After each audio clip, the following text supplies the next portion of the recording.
I don't foresee the requirements changing. I do foresee potentially specialized assessors. And I think we're going to see that once we have more assessors in the ecosystem. I think we're going to see specialization in, okay, these assessors deal with machining shops. These assessors deal with higher education.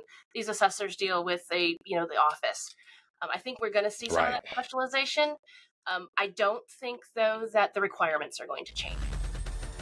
Welcome to the CMMC Proof Podcast. I'm your host, Derek Phillips, a certified CMMC Assessor and Provisional Instructor.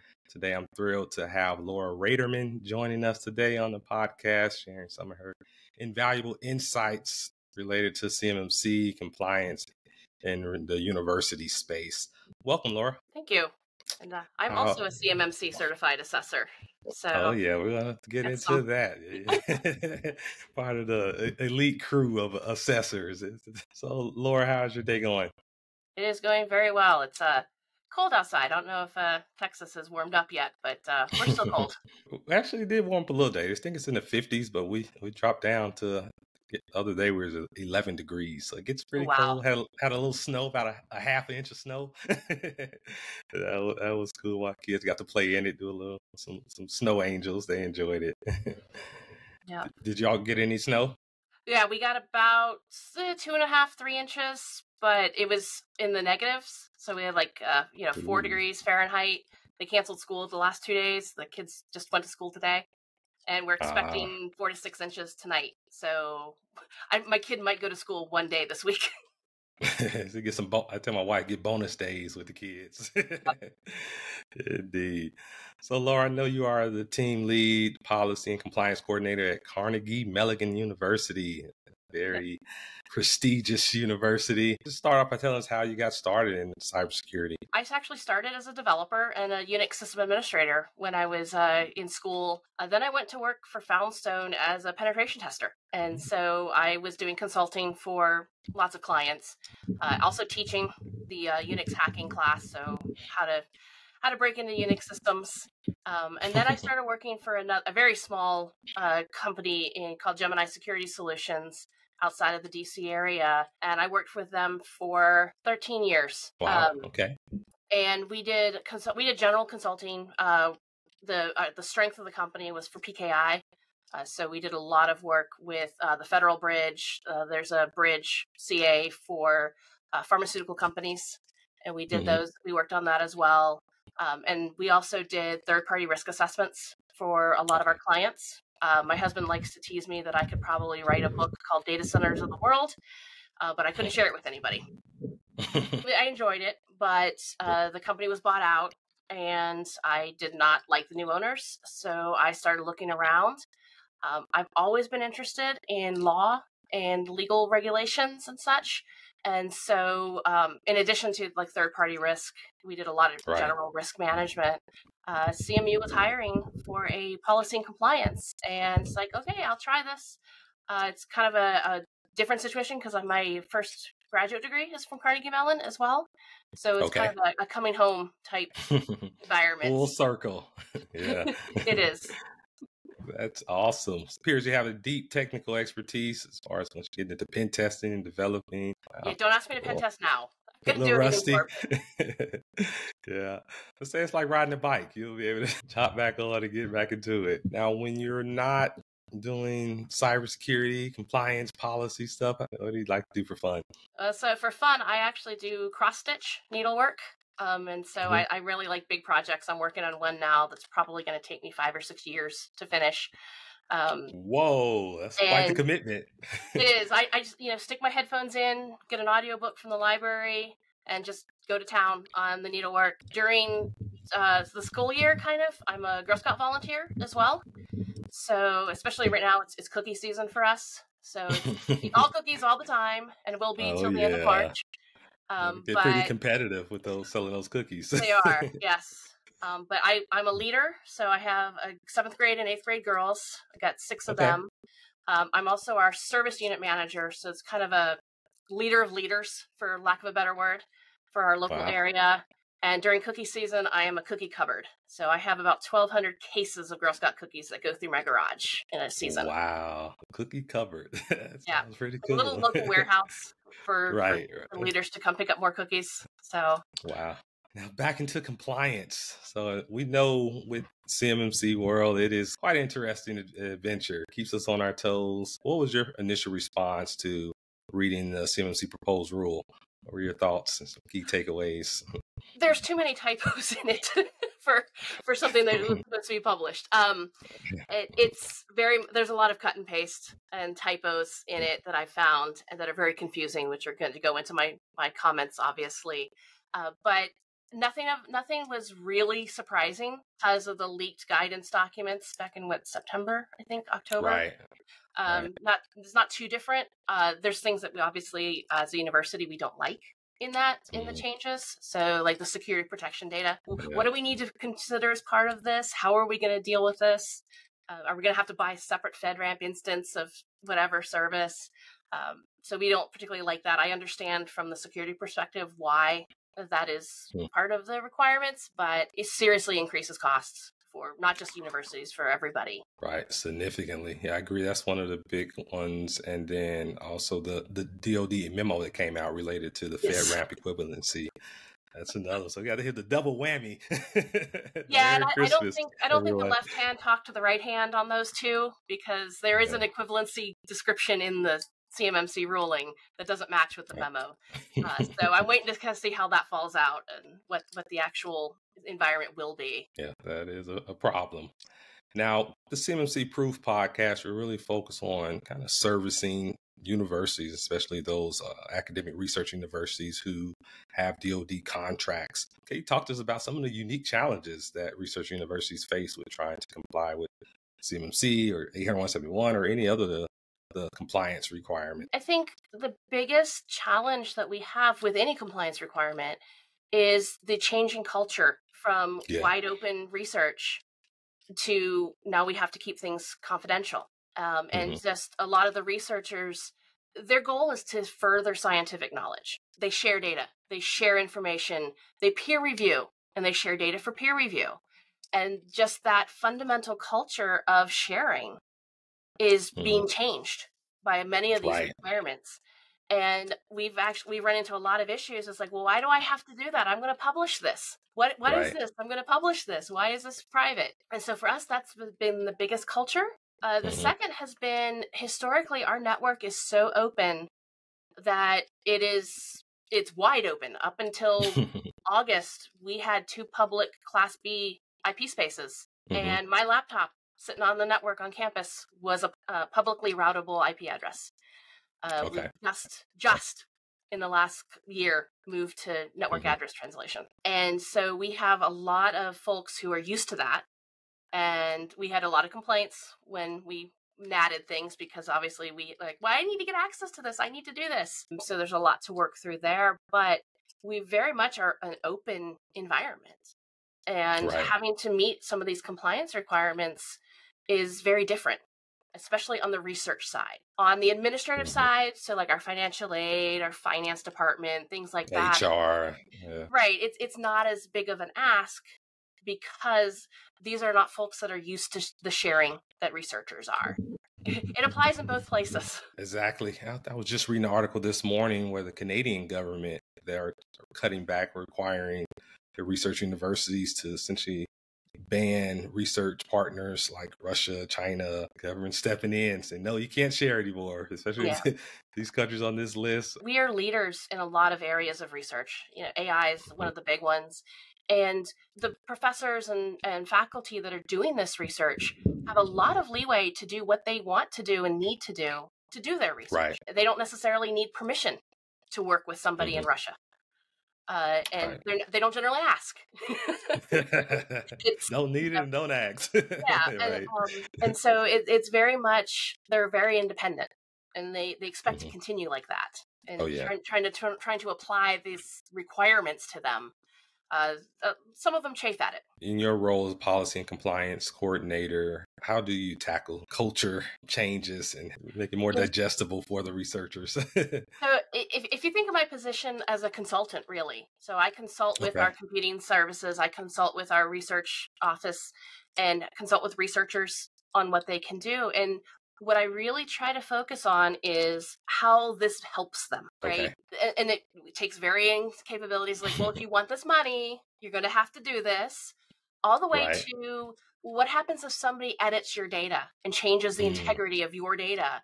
Does that invalidate your research? And once we kind of bring that up, they're like, oh. Yeah, I get their attention. And so trying to talk with them in their language. Okay. Yeah, I agree. That's very important. Speaking the same language. And I know for a lot of cybersecurity professionals, that can be a challenge for them. You're speaking the language of their stakeholders. And as a university, y'all have various stakeholders, researchers, students, professors. So that is a challenge. And I guess, can you talk to them more about that as far as the challenge with servicing those various stakeholders? Well, with CMU, our IT is very distributed. So we do have a centralized IT group, computing services. We provide the enterprise level services, or email, your networking, things like that. But for research, every department has their own IT group. And that can be from one person helping 5 departments to a group of 12 or 13 people in one department. Each of those groups is tasked with implementing the requirements. We are trying to work on, harmonizing them, so that we have limited environments to be able to audit and to be able to say, yes, we can do this. We have historically kind of shunted what we call restricted research. So that's research that has some kind of publication requirement attached to it. So like it needs approval beforehand, or it's not going to get published only to internal companies.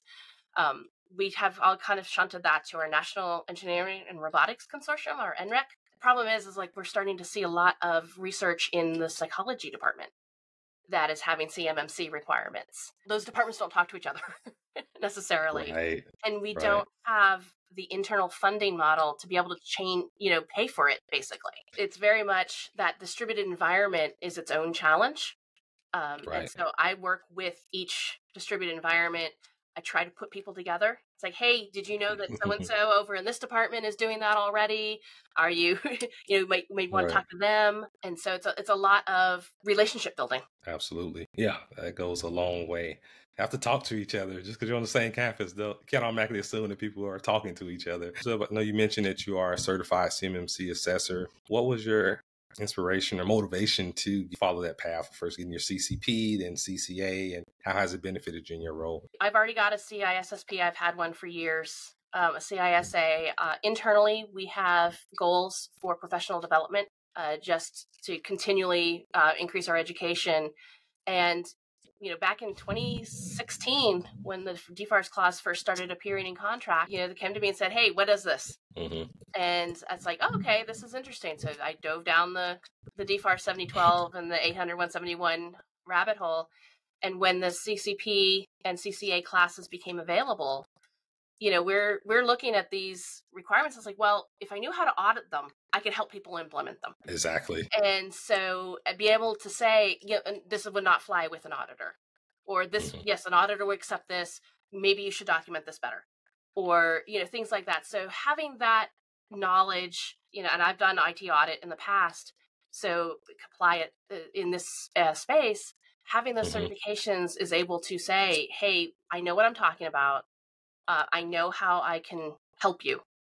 And I know that, an assessor might or an assessor will not accept this. That's a good point. It certainly brings a lot of value to your organization, having that essentially insider knowledge. And I tell people 800-171 is an open book test. And that the answers to the test is in that assessment guide, 800-171 Alpha. So once you understand those requirements, then okay, what the level of rigor is, what's going to be the questions that the assessor is going to ask, or the evidence they're going to ask for. But if you don't understand that, then there's no way you're going to be able to satisfy the requirements. And it's also been very helpful in, okay, what's the goal of this requirement? What is the risk that this requirement is solving for? And okay, maybe we can't do it in that exact way, but how can we do it that's close enough that we can explain why we're doing it this way, and that it's just as good. Taking that risk-based approach and being prior military, we always say meet the spirit and intent of whatever the regulation or rule or directive is from senior leadership. So once you understand the requirement, what it's trying to accomplish, to your point, okay, as long as we can meet the spirit and intent of it and just do it a different way, because 800-171 is not really prescriptive per se. So it does give you some flexibility in how you're going to satisfy those requirements. We have to be creative in the university environment. Honestly, we have students who use personal laptops and participate on research projects. And, so far we've been able to keep them out of the CMMC projects, but we know it's coming. Yeah, it's a challenge, especially when you're talking about BYOD. Like I said, being creative, finding ways to not just saying, no, you can't do this, but how can you do it? Yeah. So I'm sure that's a big part of your role. It is very much a big part of my role. I know a lot of research universities, at least some of the security personnel that are involved with the CMMC compliance, they're like, hey, since our challenges are so unique, DOD, you need to have make some exceptions for us or carve outs. What are your thoughts about that? Do you foresee that happening? I don't foresee the requirements changing. I do foresee potentially specialized assessors. And I think we're going to see that once we have more assessors in the ecosystem. I think we're going to see specialization in, okay, these assessors deal with machining shops. These assessors deal with higher education. These assessors deal with the office. I think we're going to see some of that specialization.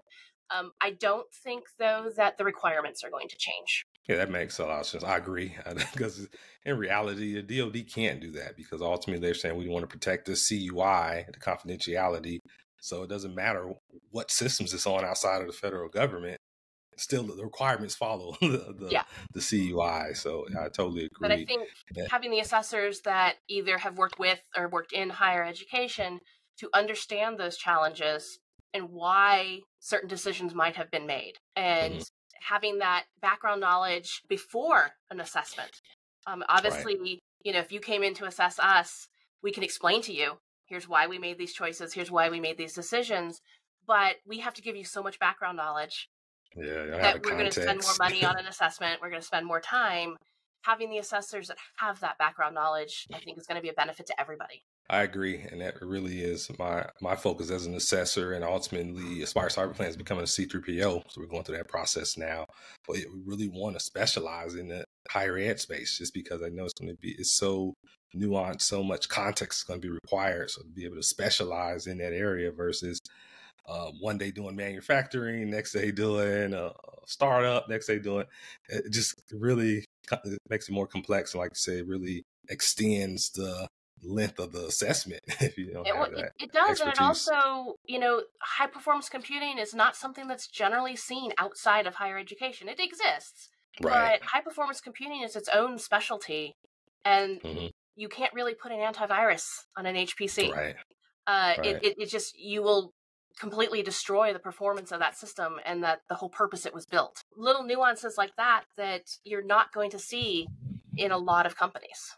I think there's going to be a lot of, maybe not blanket exceptions from the DoD CIO office, but take the antivirus example. Okay, the system itself doesn't have antivirus, but you have to check the data before you bring it into the system. So little things like that we're still addressing the risk, but we're not damaging the business and the mission of the company and the university. Exactly. Yeah, having those compensating and mitigating controls still meet the spirit and intent of 800-171. Now, I know you have to deal with other frameworks as well, like PCI and FERPA and COPPA and all of the acronym soup. What overlap do you see with the other compliance frameworks that universities have to adhere to? We see CMMC mostly in the research area right now. However, 800-171 has been hinted at by the Department of Education for financial student aid systems.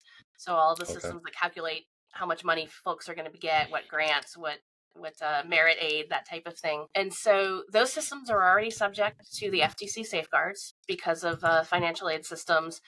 We have FERPA with student data. PCI, we don't take credit cards for tuition, but we do for admissions. So a lot of the central administrative systems, our goal is to actually bring them all up to the highest level standard possible. And right now that is 800-171, but it's still very much we need to get there. because we're taking old systems, and as we're being upgraded, as things are being changed, we're keeping those requirements in mind. Mostly because it's not a requirement yet for financial aid, but we're expecting it will be. So what can we do to move us closer to that? Right. We know the writing's on the wall, and better start on it now than being reactive. Yeah, and a lot of our central services, so I'm in the Information Security Office. My colleagues are our incident response team, our SOC. We have one SOC and one incident response team for the entire university. And so we are supporting the CMMC requirements. So all of our systems, we have an on-premise SIM. We're trying to bring it up to 800.171 standards so that we are able to address those properly and not have to leave the data in the environment or in the enclave, that we can actually look at it holistically across the university to notice trends. Because usually when we have attacks, they are not in a specific department or a specific group. It's on our general identity and access management, right? Here's your username and password, and here's your two-factor. Right.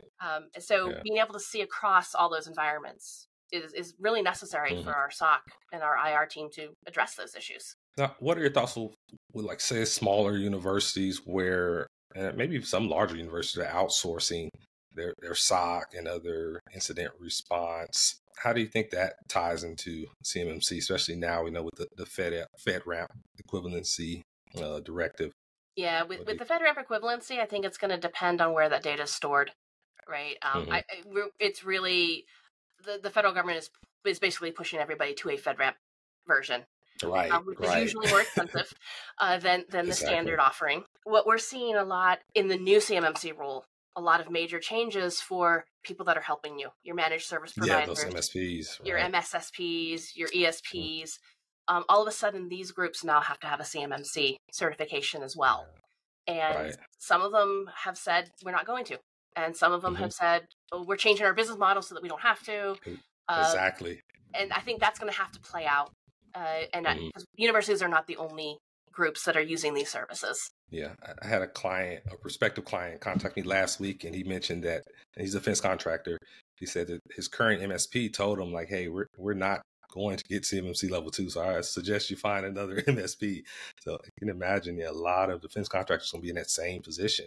We know the Microsofts and the AWS of the world, they love it. It benefits them, but those small MSSPs and MSPs. We're a Google workspace kind of environment. So all of our mail and Google Docs and things like that. Google has its own concerns with CMMC and compliance. Yes, they say they're FedRAMP moderate, but there's a lot of edge cases. And there's the edge case of mixing students with faculty for research on, because we have refugee students that are from countries that are not approved for working in the U.S. or for dealing with U.S. data. I'm assuming a lot of other universities are in similar situation because they're students. Our mission is to teach and to do research. International. We don't discriminate, if the student's qualified and if they're willing to do the work. Yeah, we're willing to work with them. With the approach the DoD is taking, and I can understand the security behind it and the intent, but I can see a lot of unintended consequences from those directives. We shall see how it all plays out. I'm working with EDUCAUSE, which is the IT kind of a consortium within higher education to make comments. We're finalizing our comments on 171R3 right now, and we are going to make comments on the CMMC ruling as well. So we're working with other universities on, hey, here's some comments and here's why this is a problem.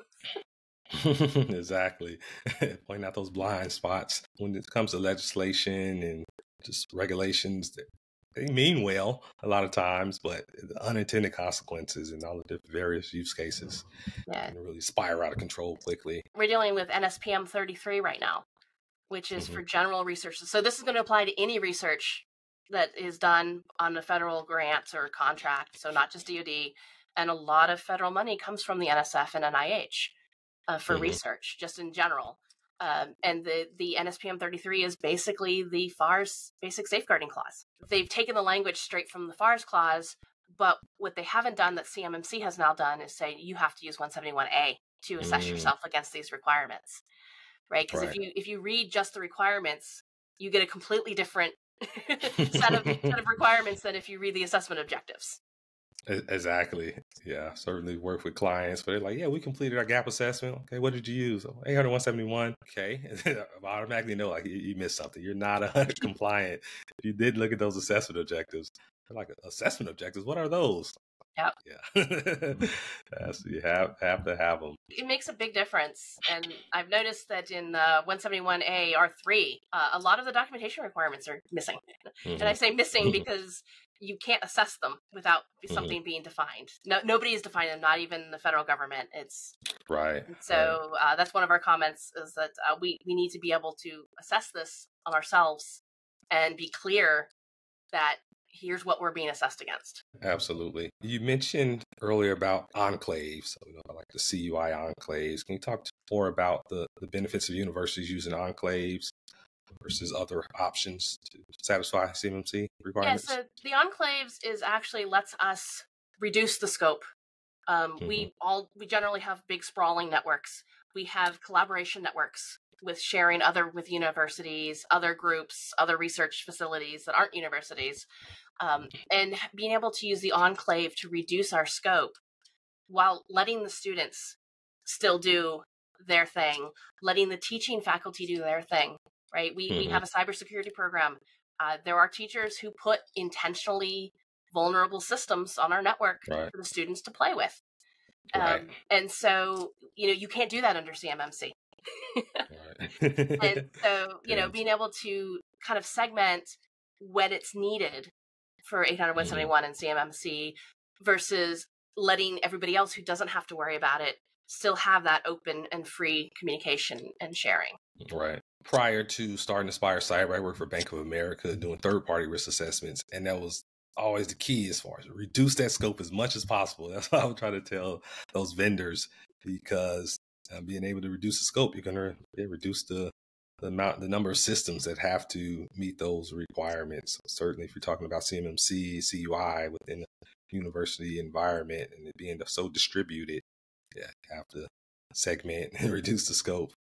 And it reduces the cost of an assessment as well. I mean, if an assessor has to assess, a couple 100,000 systems on the network versus maybe 20 in an enclave, huge difference in price. Yeah, it gets expensive really quickly. Now, speaking of assessors, and we know based on the proposed rule, their estimated rollout, 7-year rollout, do you think it's going to be a shortage? I think there will be initially a shortage at first, just because CMMC has taken so long to get the ball rolling, right? That people have dropped off. Like they've decided, hey, this is not something our assessment company is going to do anymore. There are some that, like yourself, that they're focused on the CMMC and are ready to go.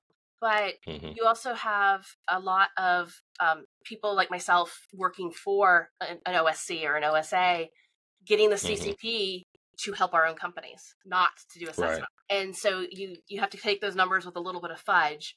But with the new ruling allowing CCPs to participate on full level 2 assessments, I think that's really going to help the requirements. It's also going to, I think there's going to be a lot of load on the existing assessors as it stands, because as it stands now, a CCA is the only group that's allowed to have lead assessor. That's a really good point. I didn't think about the people like yourself who has gotten those designations or certifications to help your companies internally. So you can't really count those towards the available I think the CCP more so than the CCA, right? But yeah, exactly. Yeah, you're an overachiever. You went all the way to CCA as well. and I would love to participate on assessments. So it's really just a matter of working that out with the right folks. But I'm willing to be an assessor. Just I can't do it for CMU. Yeah, exactly. Got conflicts of interest, and I would say having been on both sides as an assessor. For the private sector, and then also consulting, helping companies get ready. I would say it's easier in a sense to be an assessor because you're just identifying what's wrong. You're not having to remediate or any of that. You're just pointing out the gaps. So that part is. They both have pros and cons, but it can be frustrating though, because as an assessor, if you want to be able to give them guidance, you can see like, okay, this is how you can fix it, but you can't. So not under CMMC. Right. So it's interesting. As far as your involvement at Carnegie Mellon University, getting the university ready for potentially a level 2 assessment. What has been some of your lessons learned? I think some of my lessons learned is making sure that the decision makers are at the table, and Right. not just the IT folks. I mean, if they are the decision makers, that's one thing, but they are not necessarily holding the purse strings to be able to do some of the requirements that are needed.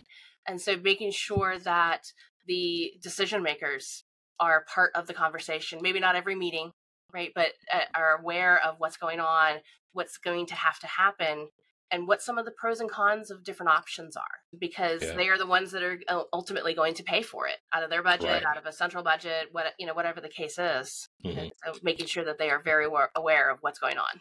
What's been your experience just in the university space? Not necessarily just your university, but universities. Why? Like, I think a lot of they having the same problem?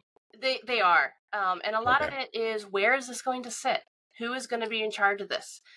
Is it going to be the central IT services, right? That do most of the central IT? Is it going to be the research IT group for that particular department? Because they're the only ones that are getting CMMC in their clauses. How do we distribute the load, and how do we make decisions on who those decision makers are, right? Does it sit in the IT side of the house? Does it sit in our Office of Research? Or does it sit at the higher level, even above that at the presidential level? So if you had a magic wand, where would you recommend it sit? What's your suggestion? I think it's a group effort between Office of Research and the central, or even departmental IT, whoever is responsible for it. And I know, internal funding can be a challenge at universities. My department, my money, I'm not going to compare it. Right. I'm sure that it applies everywhere else, but I think it needs to be a joint effort, because, like you said, it is not just IT, but a lot of the controls are IT based and are going to have to be implemented by an IT team. Certainly is a joint effort. No doubt about it.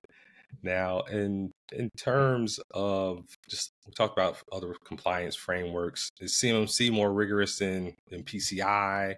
Or other type of frameworks that requires that independent assessment? We do PCI. We're a level 2 merchant, so we do report and have a QSA come in every year. We're actually just starting our annual assessment cycle right now for PCI, which makes it really interesting to do both PCI and CMMC at the same time.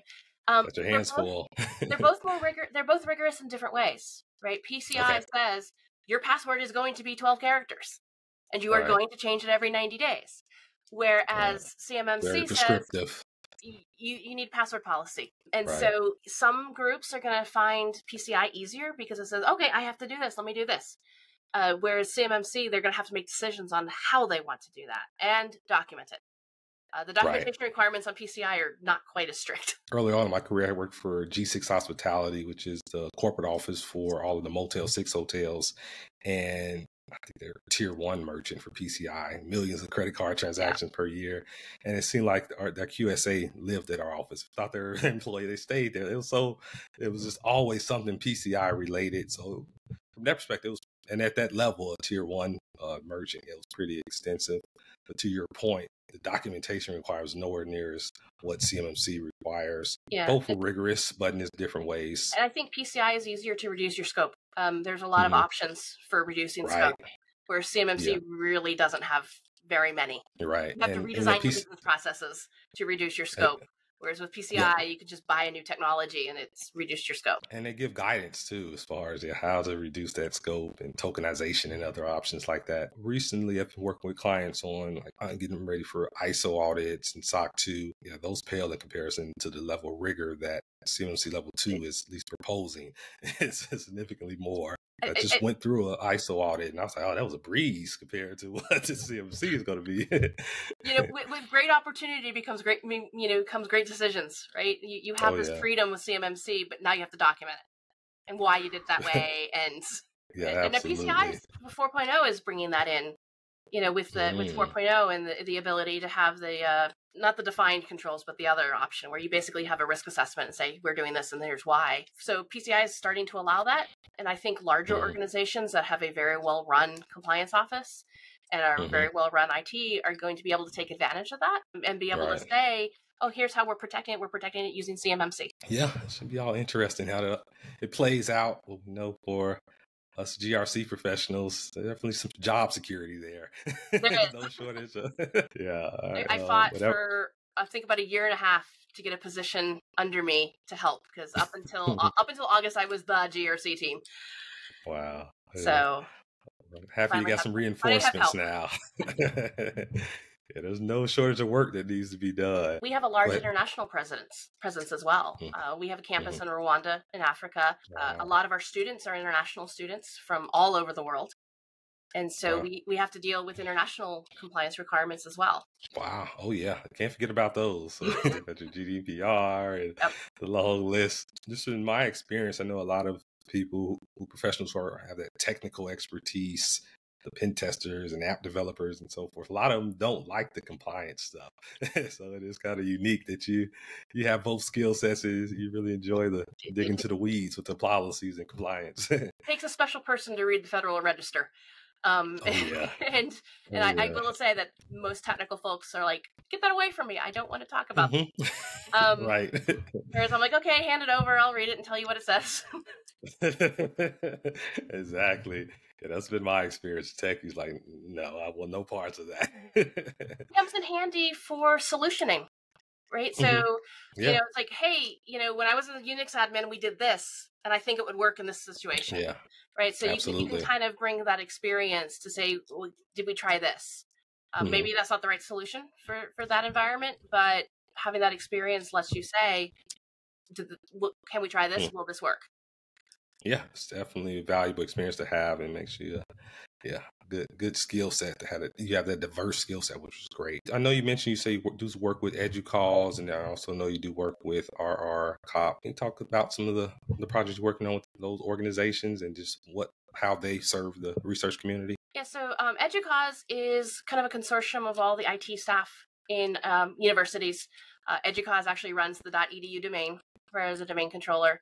And so anybody who has .edu buys their domain from EduCause. And they have a group, great guy, Jarrett, works on policy and government relations for the various things that EduCause is interested in. And so a lot of the work I've done with EduCause is both education. I've done some presentations to the federal government, done some presentations for the listening sessions that NIST had for a while, and helping Jarrett, be the technical person to make comments and and let Jarrett does the nice language, it makes sense. My grammar's wrong. Here's what you should say instead, kind of thing. But he doesn't have that technical knowledge or the domain knowledge. So I work with them. With RCOP, it's very much sharing what works here, sharing what works there. And universities are extremely unique in that department. If you are working security in a private company, you never talk about what you're doing at work. You never talk about how you're doing something. Whereas in universities, it's like, yeah, here's what we're doing. It worked great. It didn't work great. Here's why it worked. It's very different environment, but I think it's helpful to all the universities involved, especially some of the smaller ones that don't have domain expertise, that they can leverage the domain expertise from the larger universities. I definitely love that. That sharing, community type of environment that universities have. And I had the pleasure of meeting John O'Brien, the president of EduCause, this past summer. We were both presenting at a NICERNet conference.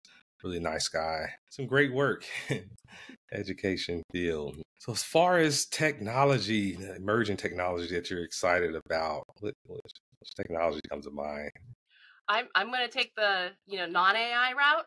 I get really excited about automation, home automation, Internet of Things, the privacy implications involved. My entire house is automated. So, for example, when I joined this call, as soon as my computer saw that my video camera was on, I have a light that turns on and I have a light that turns on outside my office to tell my daughter and my husband that I'm busy. It's an interest of mine. I use Home Assistant. It's open source, but it's also very secure. There's no internet access to my house, but it's also I think it's going to be useful for buildings. Do we want green buildings as we, you walk through a building? Do you turn things on, turn things off? How do you know if somebody's in a room? How do you know if somebody needs to have a warmer temperature? because they have some kind of feature, how to save money from, hey, nobody's home, let's turn the air down or turn the heat down. Into safety.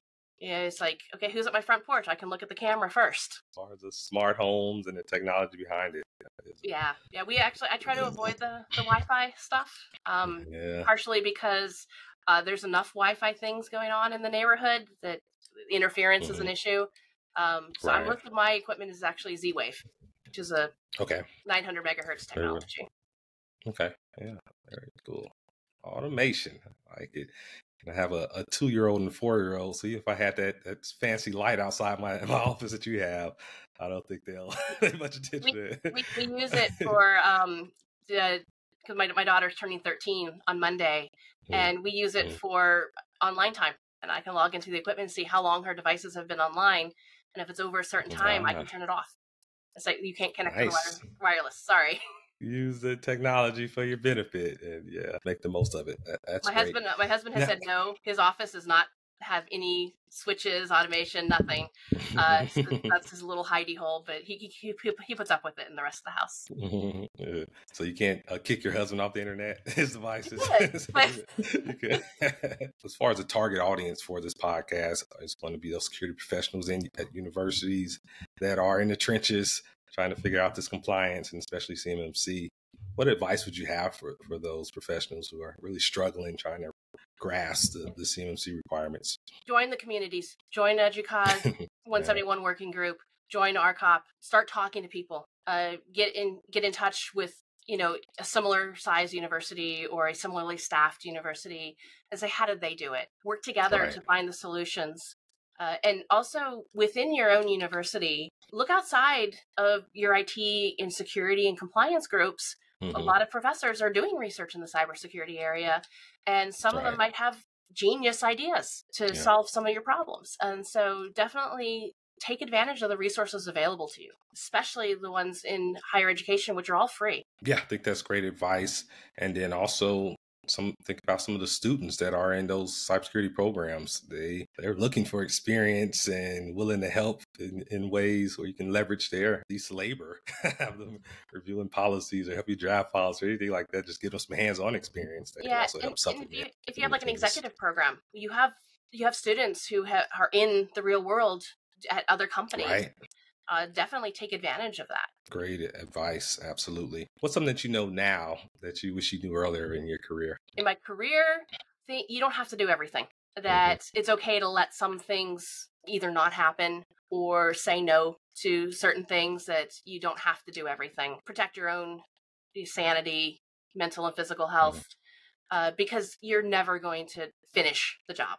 I think one of the things that I wish I had learned significantly earlier was the importance of saying no. I agree with that. And me too. It's a lot of power saying no, and like I said, protect your sanity, saying no, also delegating, especially within cybersecurity. There's so many different areas of specialty. So no one knows it all. So being able to leverage those partnerships and resources. Yeah, I leverage our SOC all the time. We do vulnerability scans for PCI, and it's like, okay, guys, explain this vulnerability to me. What's the real problem with this? And having that technical background, they can talk to me on the technical level, even if I don't understand that specific topic. Right. Yep. Absolutely.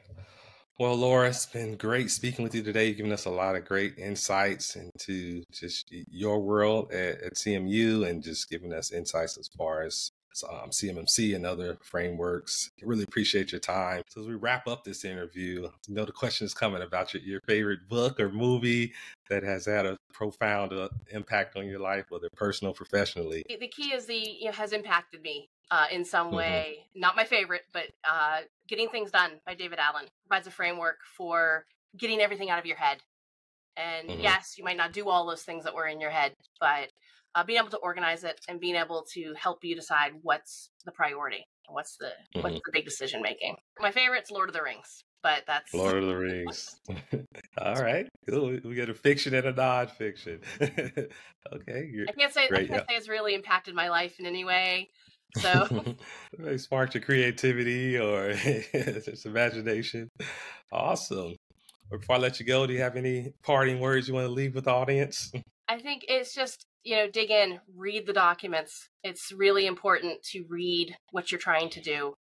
Read background knowledge, read the assessment guides, read the discussion, and become familiar with that information.